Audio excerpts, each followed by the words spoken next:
আসসালামু আলাইকুম। আশা করি সবাই ভালো আছেন।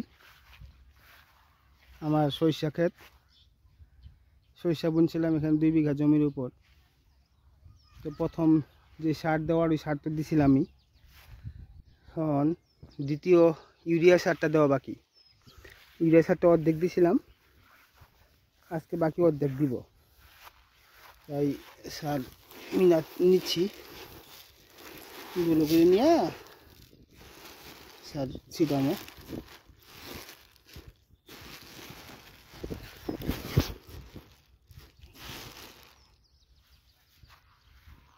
এখন এই সার সাথে নিয়ে তারপর ছিটাবো।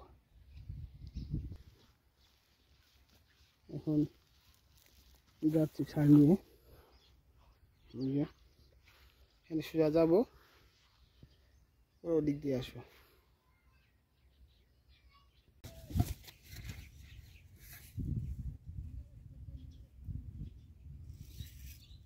বুঝলি নাই?